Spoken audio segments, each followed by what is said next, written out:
ingin ngobrol kita, tapi waktunya sangat terbatas. Tapi ada beberapa rekan-rekan dari dunia maya ingin menyampaikan pertanyaan. Tadi yang marketplace sudah dijawab ya. Jadi sekarang sudah ada marketplace yang seperti Tokopedia maupun marketplace yang lain. OKOC juga sudah ada. One Kecamatan One Center for Entrepreneurship, kita juga punya marketplace, dan senang kalau misalnya nanti teman-teman UMKM bisa ikut sama-sama mengembangkan, karena again this theory is to be a man.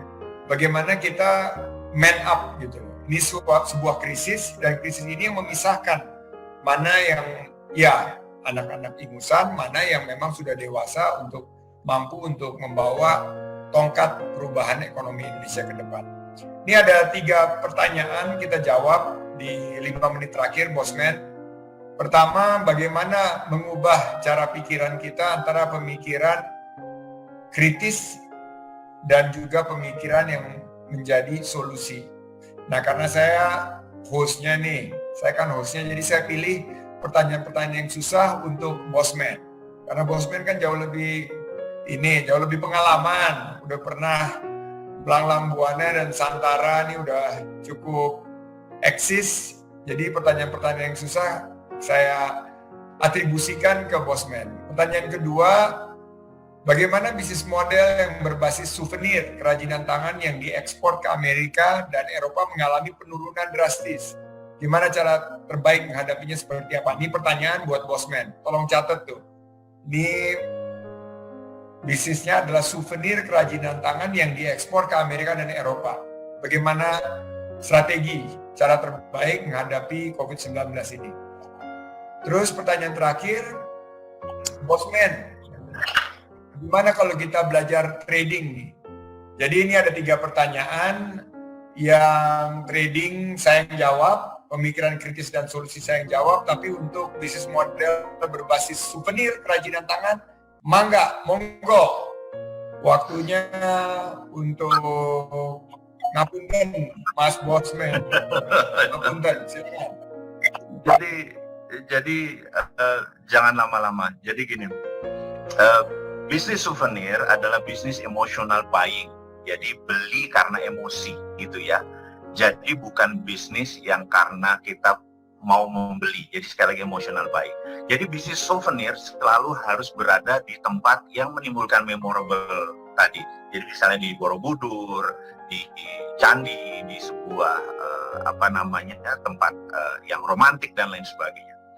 Jadi bisnis pernik mungkin ya, atau gadget mungkin yang bisa diekspor. Tapi kalau bisnis souvenir adalah bisnis emosi, ini harus dipisahkan nih.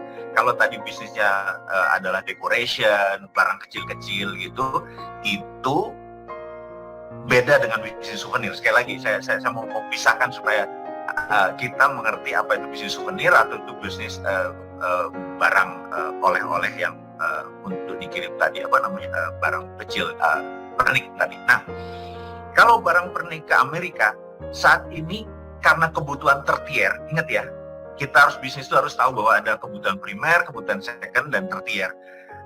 Souvenir itu kebutuhan ketiga, gitu. Jadi mohon maaf, di kondisi sekarang manusia akan menghilangkan kebutuhan ketiga. Jadi teman-teman kita, misalnya Mas Irwan Musri yang jam dan lain sebagainya, dia langsung nol karena nggak ada orang beli jam, nggak ada orang beli barang-barang mewah. Luxury item untuk di masa seperti ini akan break sebentar. Inilah kesempatan kita merubah model baru. Jadi momen ini untuk kita mencari model baru. Terus bisnis secondary juga akan berkurang karena itu bisnis yang jalan saat ini hanya bisnis primary. Jadi saya pikir dengan amat sangat saya harus jujur, souvenir doesn't work untuk 6 bulan ke depan. Kesempatannya adalah ubah. Nah, bisnis apa ke depan? Saya sangat menyarankan malah sangat kembali ke digital gitu ya. Jadi e-sport, gaming, itu akan menjadi bisnis yang tren. Jadi bayangin dari souvenir ke ini menjadi gaming gitu ya. Saya agak lompat sebenarnya. Sebenarnya saya cuma mau bilang, pindahkan itu ke digital. Selesai, sesederhana itu. Tapi saya pikir ini akan waktunya menyita cukup panjang. Ada 2 pertanyaan yang menarik tadi tentang trading, buy low, sell high. terus timing adalah segalanya. Kemudian yang terakhir tentang mindset, how to change your mindset gitu ya, monggo. Jadi untuk trading, saya yakin di saat-saat seperti sekarang ini kita harus meningkatkan pengetahuan kita terhadap trading. Karena usaha yang besar, negara-negara yang punya kemampuan untuk survive, mengandalkan kepada tentunya trading. Bisnis terbesar dunia sekarang itu adalah trading, yaitu Amazon. Orang kaya di dunia sekarang Jeff Bezos juga bisnisnya trading. Tapi dia bisa mengawinkan antara teknologi dan digital dengan salah satu sektor yang paling usianya paling senior daripada sektor-sektor yang lain.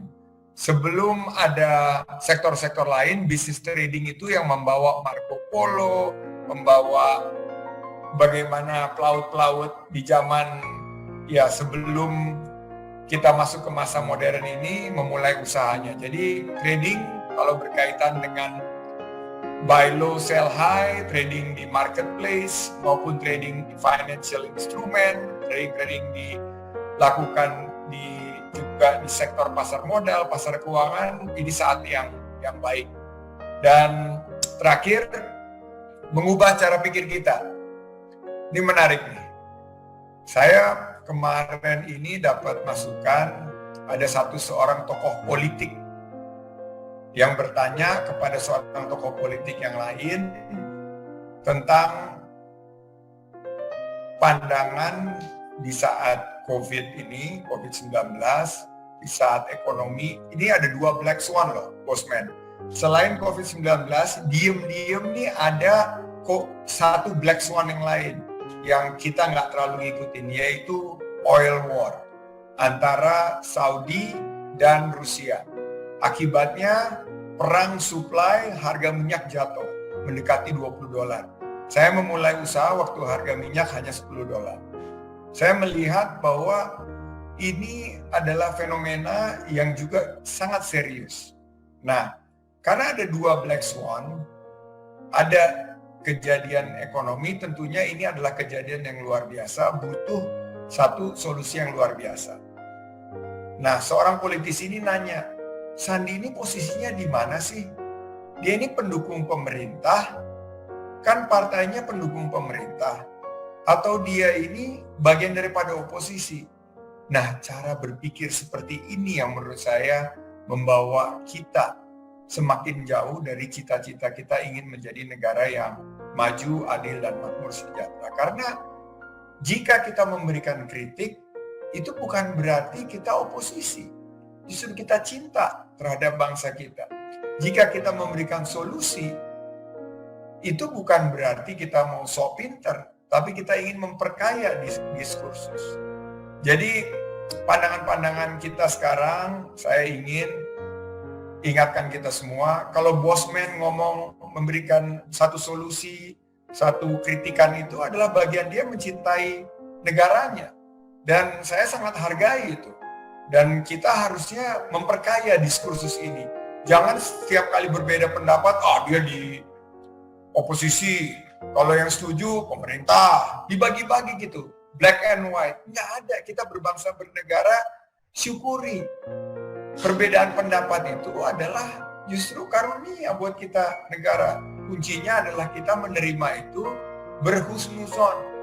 Kita memiliki satu prasangka baik.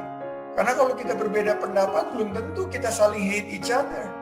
Belum tentu kita saling membenci. Justru kita cinta. Karena kita cinta, kita ingin mengingatkan. Nah, ini adalah pemikiran antara kritis dan solusi. Kuncinya menurut saya, semua harus memiliki satu pandangan yang konstruktif. Karena merah putih sudah menjadi ada di dada kita semua, justru COVID-19 ini mendorong kita untuk bersatu padu. 1 jam sudah bersama Mardigu dan saya, Bosman. Saya ucapkan terima kasih kepada netizen yang bergabung pada sore hari ini, di hari Minggu. Saya juga terima kasih kepada netizen yang sudah juga di rumah saja sudah jaga jarak, netizen-netizen yang menyimak dari seluruh Indonesia dan luar negeri, Malaysia, juga ada di Berlin, Hong Kong, Singapura, di semua lagi di lockdown. Kata-kata terakhir dari Bosman, silakan Bosman. Sukses buat semuanya, stay cool, stay waras, selalu berprasangka baik, sukses. Sukses, billahi taufik walhidayah, teman-teman NU, Allahul muwaffiq ila aqwamit thoriq. Wassalamualaikum warahmatullahi wabarakatuh. Waalaikumsalam.